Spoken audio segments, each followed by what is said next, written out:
Welcome back to That Dad Guy. It's February 22nd, 2024, and today I'm going a little bit old school. If you were around since the beginning of this channel, I'm impressed because that was a long time ago. When I first started, I was doing the 22 push-up challenge for raising money for PTSD. I don't know how much money was actually raised by me doing these videos. It wasn't like I was campaigning for funds or anything, but I was challenged from other people that were doing it to do these videos. I didn't just want to do 22 push-ups and then be done. So I started a YouTube channel and I enlisted my kids into some skits that I was going to do. And so I did 22 skits, and then I challenged my children to do them. So we had another 44 skits that we did after that. And it was a lot of fun. And then I went on hiatus. I didn't put out any more videos for a long time. In 2001, I got injured at work. I had plantar fasciitis, and so I had to get off my feet and had to be sitting down for a while. So I thought, well, what am I going to do? I'm home from work. So I started making videos again. And this time I made them of the kids' stories that my kids really enjoyed.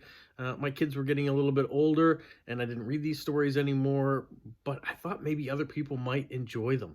So I started reading kids' books and putting them videos about it. Well, that's what I'm kind of thinking about today. A couple days ago, my daughter turned 20. She's no longer a teenager. My son is in the latter stages of his teenage years too. And so I started thinking about these great books. Now, yeah, I have all the videos that I've sent out before that have the books in it, and some of them have not done very well. You know, maybe only 20 views on them. But I had a lot of fun reading them. So for me, this video is for anybody who likes kids' books, first of all, and maybe who likes having stories read to them. That's who this video is for. But for mostly, it's for me. I'm thinking back of this particular book was something that I grew up reading, having read to me. And then when I had children, I started reading these books to them. Their grandparents read these books to them. And so I thought, I want to continue the trend and read it for you guys. So I picked this book, Curious George by H.A. Ray. This is an original. You can see from the pages that it has been used and abused, if you will. It's been read so many times that the pages have fallen out, that tape has had to be applied to pages that were ripped, and it's not in great shape, I can tell you that. But it's an old copy. This copy came out in 1971.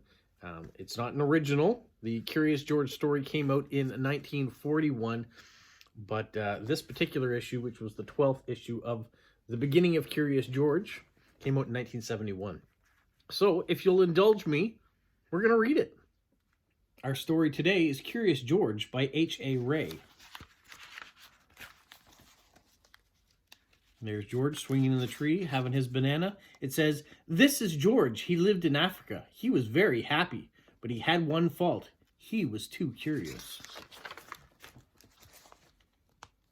One day, George saw a man. He had on a large yellow straw hat. The man saw George too. What a nice little monkey, he thought. I'd like to take him home with me." The man put his hat on the ground, and of course George was curious. He came down from the tree to look at the large yellow hat. The hat had been on the man's head. George thought it would be nice to have it on his own head. He picked it up and he put it on. The hat covered George's head. He couldn't see. The man picked him up quickly and popped him into a bag. George was caught. The man with the big yellow hat put George into a little boat, and a sailor rowed them both across the water to a big ship. George was sad, but he was still a little curious.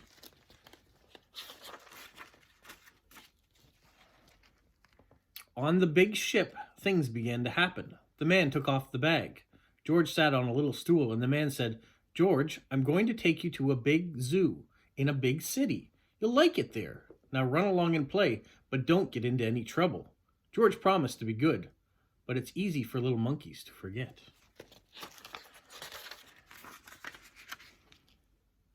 On the deck, he found some seagulls. He wondered how they could fly. He was very curious. Finally, he had to try. It looked easy, but... oh, what happened?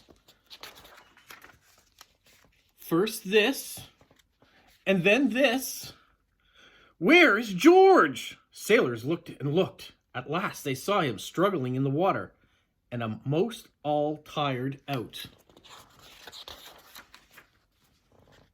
Man overboard, the sailors cried as they threw him a lifebelt. George caught it and held on. At last he was safe on board.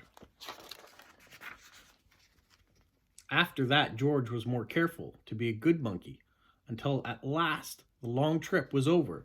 George said goodbye to the kind sailors, and he and the man with the yellow hat walked off the ship onto the shore and on into the city to the man's house. After a good meal and a good pipe, George felt very tired. He crawled into bed and fell asleep at once.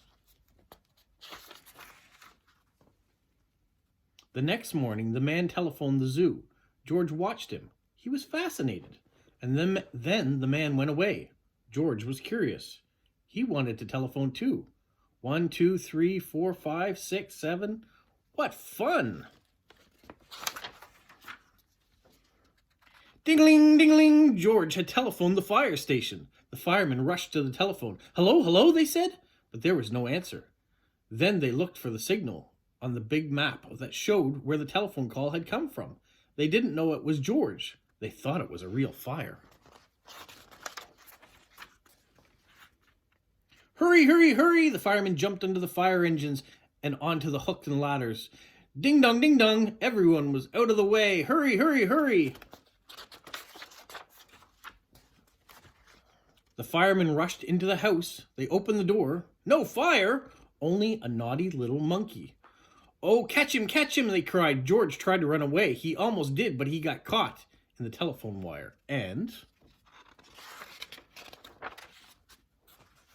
a thin fireman caught one arm and a fat fireman caught the other. You fooled the fire department, they said. We will have to shut you up where you can't do any more harm.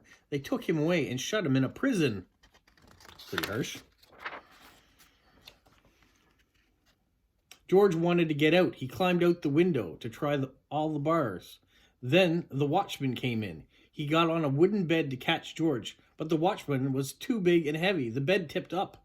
The watchman fell over, and quick as lightning, George ran out through the open door. He hurried through the buildings and out onto the roof. And then he was lucky to be a monkey. Out he walked on the telephone wires. Quickly and quietly over the guard's head, George walked away. He was free. Down the street, outside the prison wall, stood a balloon man. A little girl bought a balloon for her brother. George watched. He was curious again. He felt he must have a bright red balloon. He reached over and tried to help himself, but instead of one balloon, the whole bunch broke loose, and in an instant the wind whisked them all away, and with them went George, holding tight with both hands. Up, up he sailed, higher and higher. The house looked like toy houses, and the people like dolls. George was frightened. He held on very tight.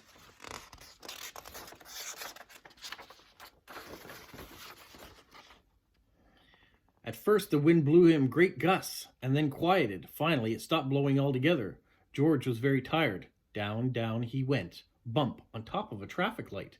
Everyone was surprised. The traffic got all mixed up. George didn't know what to do, and then he heard someone call, "George?" He looked down and saw his friend, the man with the big yellow hat.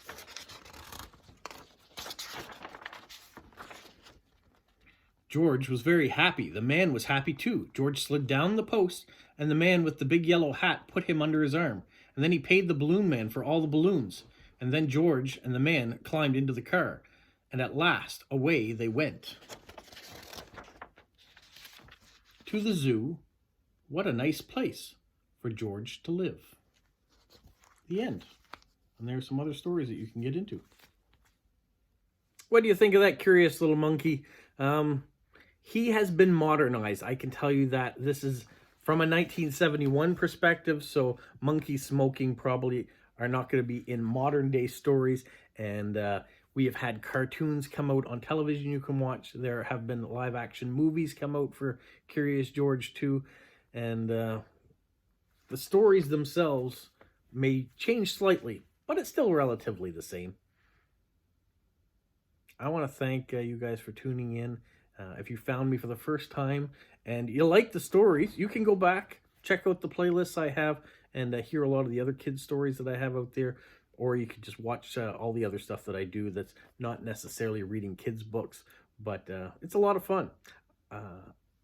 I'm getting to go back and think of times early on with my kids that we got to read these books and watch these cartoons, and it brings back great memories. So hopefully you as parents that maybe have tuned in today, you're subscribed, you like, you share comments maybe of stories that you've read before, or maybe that you'd like to hear again. And who knows, maybe I'll read some more kids' books. You can go back and check out the playlist of the ones I've done before, though, in the meantime. All right, have a magical week. What, Polo? You say like, subscribe, share, and tell all your friends? Who's a good boy? Who's a good boy?